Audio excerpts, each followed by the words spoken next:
October 24th, 1415. The rain does not stop.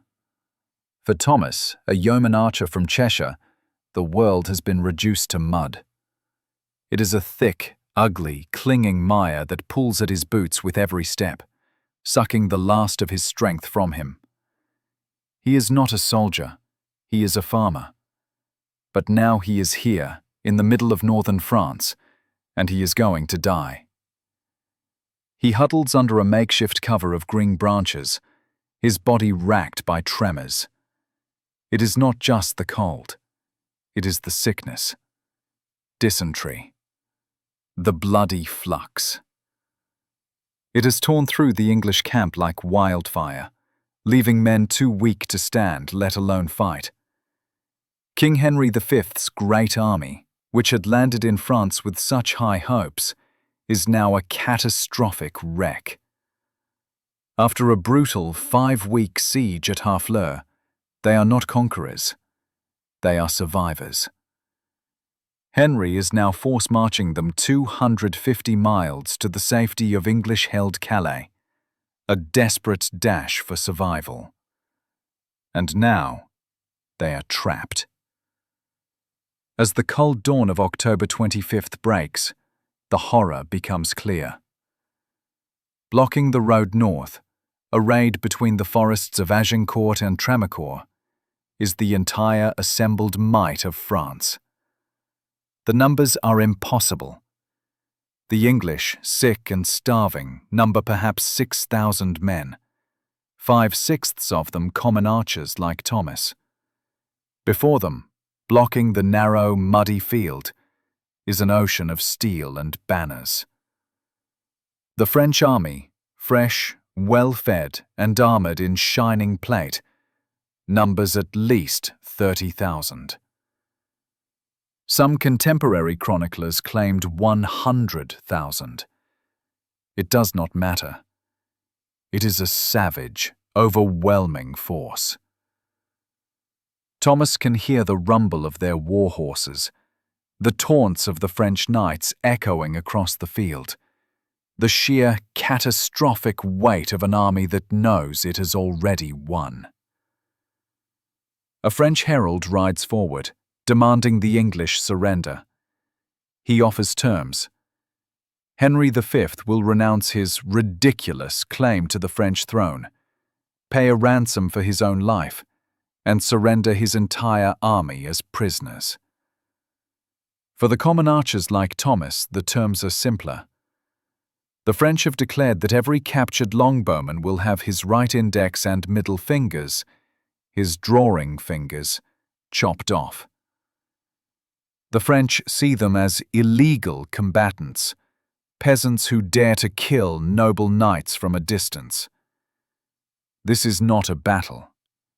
It is an execution.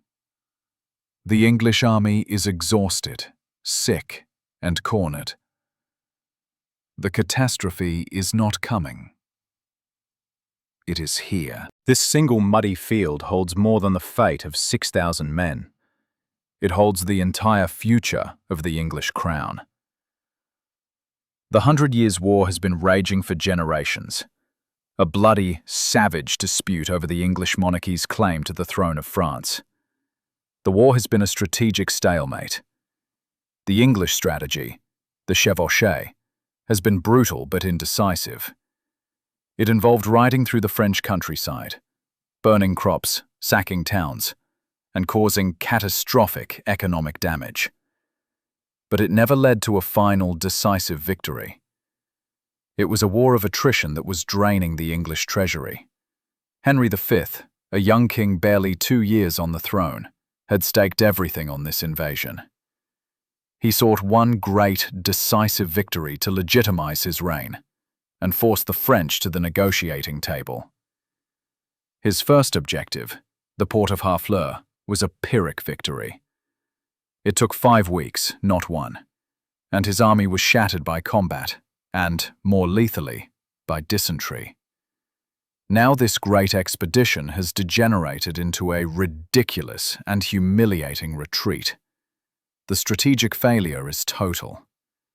If this army is destroyed, and every expert on both sides believes it will be, England is broken. King Henry V himself will be captured. The ransom would bankrupt the kingdom. His catastrophic defeat would shatter his authority back home, where rival claimants to his throne waited like wolves. The English claim to France would be extinguished forever.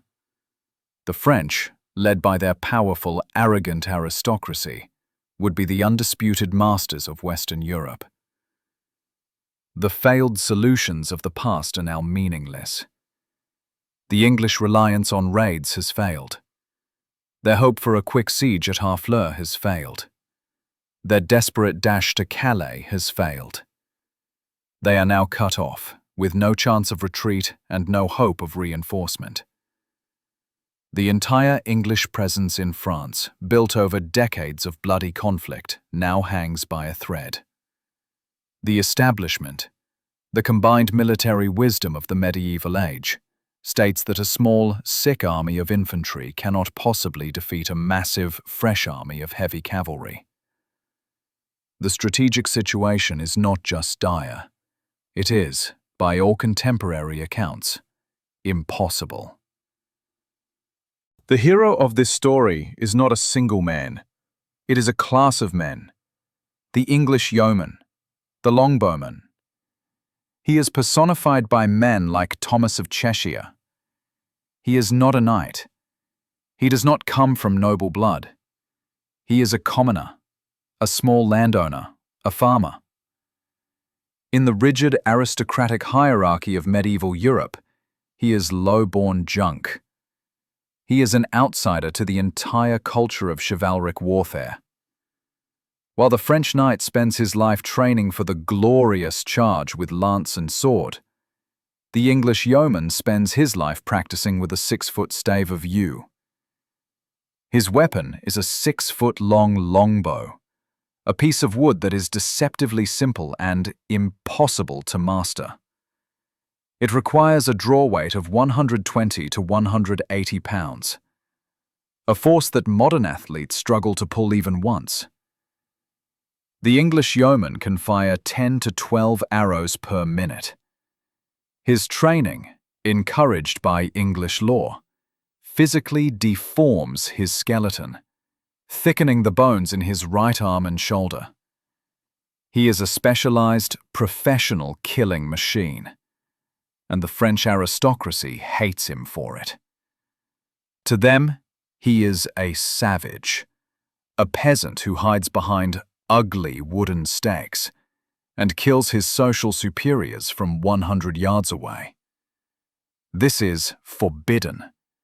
It is illegal by the code of chivalry. It is cowardly.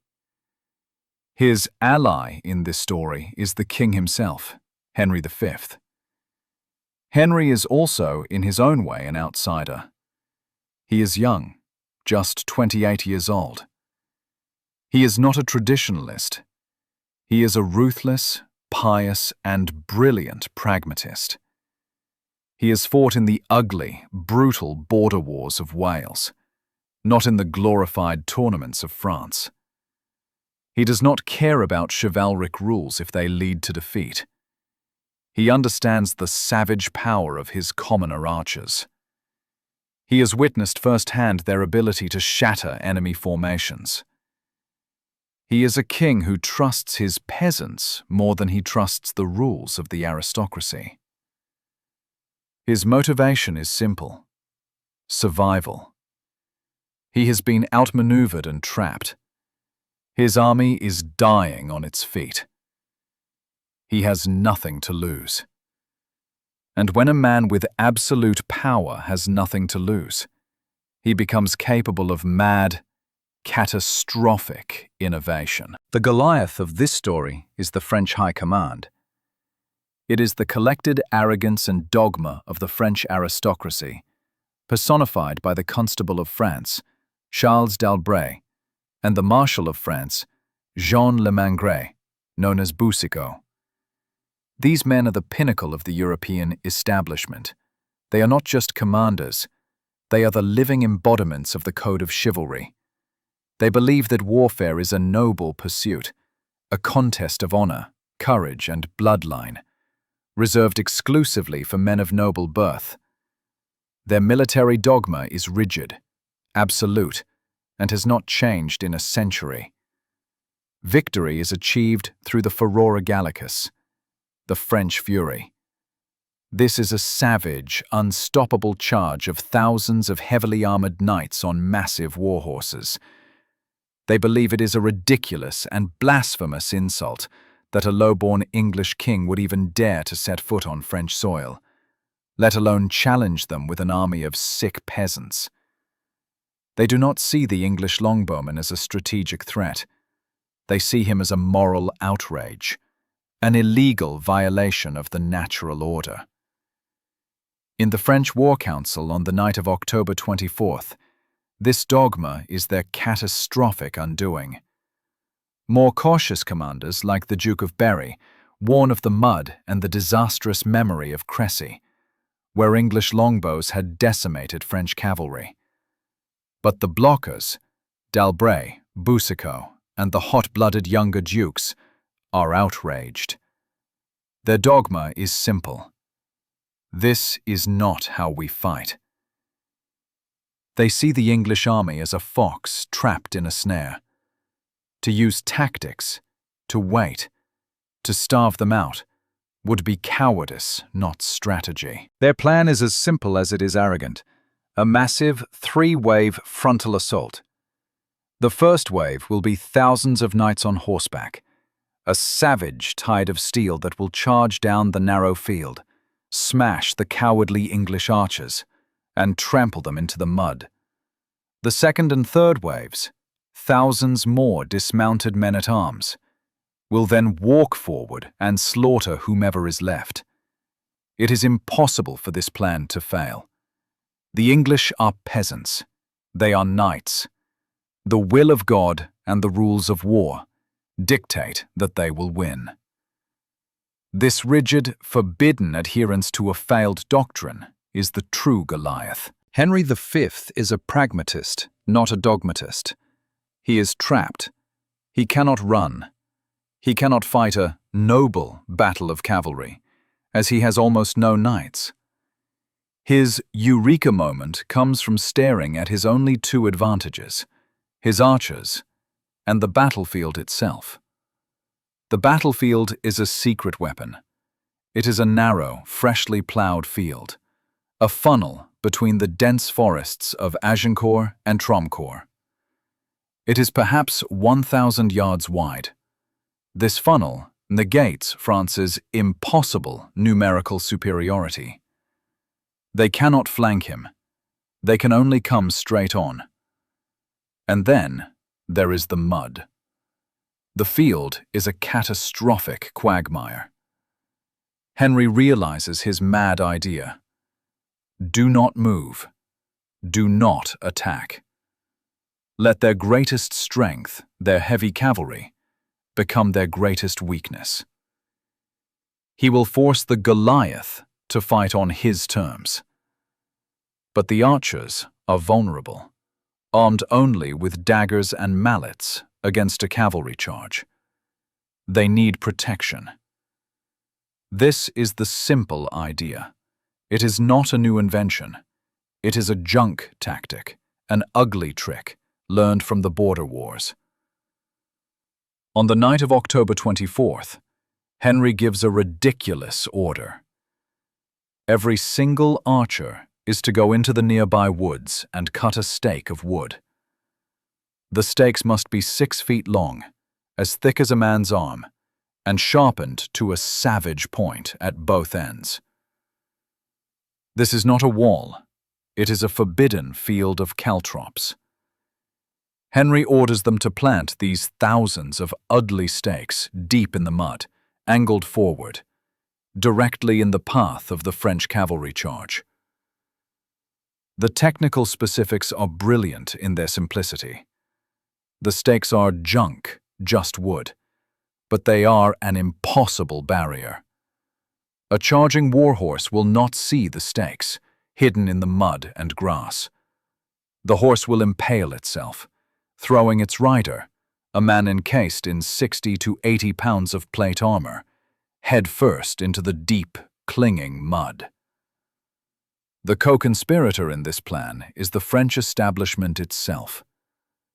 Henry is betting that the French nobles are so arrogant, so blasphemously sure of their own superiority, that they will charge anyway, ignoring the mud, ignoring the ugly peasant stakes, in their blind adherence to dogma. Morning, October 25th, 1415. The feast day of Saints Crispin and Crispinian. The two armies stand, facing each other, for 3 agonizing hours. The French blockers will not move. They are waiting for more reinforcements, but more than that, their dogma dictates that the enemy must advance. It is dishonorable for the larger army to attack. Henry V, in a mad act of psychological warfare, decides to break the rules. He orders his sick, starving army to advance. They pull up their ugly stakes, move forward to within extreme bow range, about 400 yards, and plant their forbidden defenses again. Then, Henry gives the order. The English archers, protected by their junk stakes, raise their bows and unleash the first savage volley. This is the confrontation. This is the ultimate illegal act. A mad army of half-dead peasants has just challenged the greatest aristocratic army in the world. For the French establishment, this is an insufferable insult. Charles d'Albret and the other blockers are enraged. Their dogma is shattered. They are being shot at by commoners. The decision is instantaneous. The plan to wait is abandoned. The rules of chivalry are broken by their own arrogance. D'Albret orders the first wave, the glorious cavalry charge, to advance. They charge. They charge straight into the catastrophic funnel. They charge straight into the knee-deep mud that sucks the power from their horses. And they charge straight onto the ugly, ridiculous, impossible sharpened stakes. The effect is instantaneous and catastrophic. Horses scream as they are impaled. The front rank of the cavalry charge collapses into a savage pile of dying animals and broken men. The charge is broken before it even begins. And into this chaos, the English Longbowmen, 5,000 strong, begin to fire. Not in volleys, but as fast as they can pull. A storm of 50,000 arrows per minute. A black cloud of armor-piercing bodkin points that hammers the French formations. The French plan, the dogma of the blockers, disintegrates. The first wave is annihilated. The second wave, thousands of dismounted men-at-arms, begins its glorious 1-mile walk. Weighed down by 80 pounds of plate armor, they trudge through the catastrophic mud, climbing over the mound of their own dead and dying horses. They are exhausted before they even reach the English line. All while the savage, relentless storm of arrows rains down. The English archers, their arrows spent, drop their bows.